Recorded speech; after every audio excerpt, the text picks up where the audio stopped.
اور آگے بھی اسی حوالے سے جیسے عورت کا ذکر آیا تھا، تو عورت کی گواہی ایک عام مرد کا جسم ایک عورت جسم کے 8، اس کا اعزاز زیادہ ہوتا ہے، زیادہ پاورفل ہوتے ہیں مرد، اس لیے اللہ تعالیٰ نے کہا کہ تم ایک مرد اور 2 عورتوں کی گواہی بنا لو، کیونکہ عورت کی اندرونی کمزوریاں پائی جاتی ہیں، بچہ پیدا کرنا اور اس کے جسم کمزور ہو جانا، اس طرح کی بہت ساری علامات ہیں اور بھی عورتوں کے ساتھ، جس کی وجہ سے کیا ہوتا ہے کہ وہ اکثر بھول جاتی ہیں۔ تو اس لیے یہاں پر یہ کہا گیا کہ مرد کا ذہن زیادہ تیز ہوتا ہے، اگر 2 مل جائیں گواہ تو بہتر ہے، ورنہ ایک مرد اور 2 عورتیں ہوں گی۔ یہاں پہ بخاری میں بھی روایت ہے کہ بدترین گواہ کے بارے میں کہ وہ بھلا طلب گواہی دینا شروع کر دیتا ہے، نبی صلی اللہ علیہ وسلم نے فرمایا سب سے بہترین زمانہ میرا ہے، پھر اس کے بعد لوگوں کا، ان کے بعد ایسے لوگ آئیں گے جو بلا طلب شہادت دیں گے، یعنی چھوٹی گواہی کی طرف اشارہ ہے، خیانت دار ہوں گے، نظر مانیں گے، پوری نہ کریں گے، بلا طلب قسمیں کھائیں گے، سستی نہ کرو، لکھنے والے میں قرض چھوٹا ہو یا بڑا ہو مدت کے تعین کے ساتھ لکھو، ضروری ہے، چھوٹا قرض ہو یا بڑا ہو۔ اس میں بتایا گیا ہے کہ اگر تم مال ابھی تم نے جا کر خریدی پراپرٹی یا کوئی چیز، اسی وقت پے کر کے اپنے قبضہ میں لے لی، تو ایسی چیز لکھنے کی ضرورت نہیں ہے، اگر لکھوا لو گے تو زیادہ بہتر ہے۔ اگر قرض کا چھوٹا ہو یا بڑا ہو لین دین، تو وہ ضرور لکھوانا، نہ اس میں کوئی کمی کی جائے، نہ خیانت کی جائے، اور نظر مان کر پوری کی جائے۔ یہ نبی صلی اللہ علیہ وسلم نے فرمایا ہے اس حدیث میں کہ ایسے لوگ ہوں گے جو جان بوجھ کر بے جا ہی گواہیاں دیتے پھریں گے، بے جائی قسمیں اٹھا لیں گے، شہادت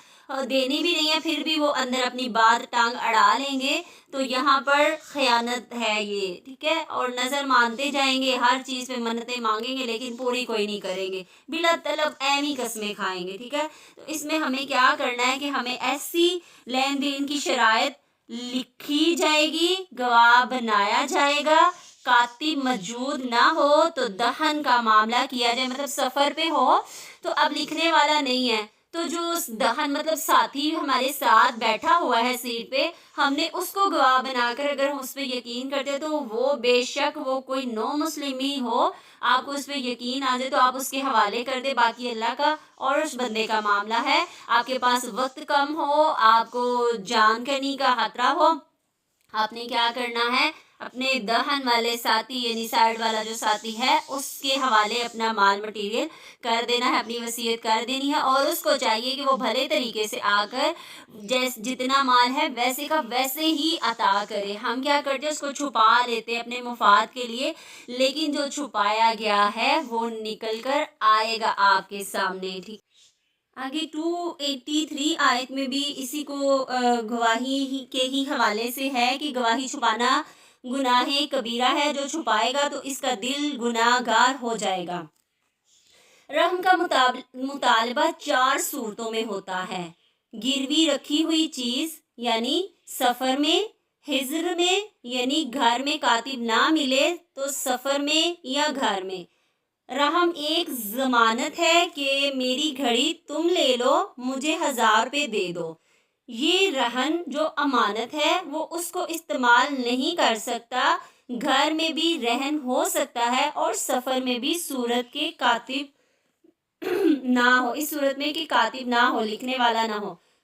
آگے تیسرا، کاتب تو ہے لیکن قرض دینے والا تحریر پر آمادہ نہیں ہے، وہ کہتا ہے کہ مجھے لکھے ہوئے پر یقین نہیں، مجھے امانت کے لیے بھی کچھ چاہیے، اس لیے وہ رہن کا مطالبہ کرتا ہے۔ حضرت عائشہ رضی اللہ عنہا سے مروی ہے کہ رسول اللہ صلی اللہ علیہ وسلم نے فرمایا، ایک یہودی ابو ہاشم اس نے انار خریدا، آپ صلی اللہ علیہ وسلم نے اپنی ظہیرہ بطور رہن رکھ دی، اپنی ظہیرہ بطور رہن رکھ دی، یعنی وہ جو جنگی لباس ہوتے نا اس کو۔ آپ صلی اللہ علیہ وسلم نے سفر میں نہیں تھے، تب مدینہ منورہ میں تھے، آپ صلی اللہ علیہ وسلم ایک نو مسلم کے ساتھ یہ معاملہ کیا تھا، دونوں فرقوں میں اعتماد کی فضا بحال کرنے کے لیے ظہیرہ کو گروی رکھا تھا، اگر رہن میں رکھی گئی چیز کا نقصان ہو گیا تو وہ وہ مالک کا ہی نقصان ہوگا، جس نے چیز رکھوائی ہے نا گروی، اس کا نقصان، اگر اس چیز میں نقصان ہو گیا تو وہ کون بھرے گا؟ وہ مالک ہی بڑھے گا۔ رہن سے فائدہ نہیں اٹھایا جا سکتا، اگر اٹھایا تو وہ سود میں چلا جائے گا۔ ہاں اگر گائے دودھ دیتی ہے تو وہ پی سکتا ہے، کیونکہ وہ چارہ بھی کھلاتا رہا ہے، اسے گھوڑا رکھا ہے تو اس پر سواری کر سکتا ہے، کیونکہ وہ اس پر روز خرچ کرتا ہے، یہ قرض کا معاوضہ ہے بدلہ چارے کا جو وہ کھلاتا ہے، ٹھیک ہے۔ تو گروی رکھوائی ہوئی چیز سے کبھی فائدہ نہیں اٹھانا، اس کے مطالبے میں جب وہ پیسے لوٹا دے گا تو آپ نے اس کی چیز اس کو واپس کر دینی ہے، اس سے فائدہ نہیں اٹھانا، ٹھیک ہے۔ تو بس یہ ہے کہ گھڑی ہے اس نے دے دی تو آپ پہن کے اس کو خراب کر دے، ایسا نہیں ہے۔ صرف جو قدرتی چیزیں ہیں، یعنی دودھ دیتی ہے یا اس کو چارہ کھلا کر اس کو چلایا گیا، آپ کو یہ اقسام بتا دی گئی ہیں، یہ گروی چیزیں ہیں، اس سے فائدہ اٹھانا ہے، دوسری چیزوں سے فائدہ ہم نے نہیں اٹھانا ہے۔